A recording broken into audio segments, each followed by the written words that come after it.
Sino-sino na nga ba ang mga sikat na artista at mga vlogger na kumain sa paresan ni Diwata?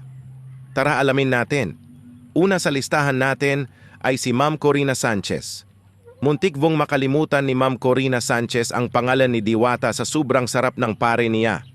Bumisita din sa paresan no Diwata sina Alex Gonzaga at Mike Quito para tikman ang pares overload. Nagulat si Alex nang makita ang pinagmamalaki ni Diwata, second joy na sobrang laki. At syempre, andyan din si Wamos at Antoinette. Napadugod din si Blackjack para tikman ang pares overload ni Diwata. At hindi rin magpapahuli sa awit gaming. At si Jack Gaming.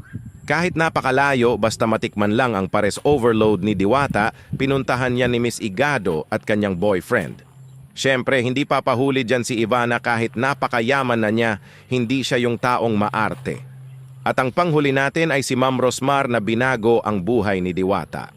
Sa dami ng binigay ni Ma'am Rosmar kay Diwata ay napahagulhol naling si Diwata kasi di niya akalain na may magbibigay pala sa kanya ng napakalaking blessing.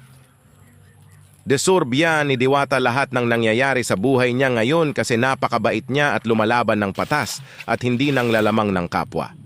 Ikaw nakakakain na ba ng pares ni Diwata?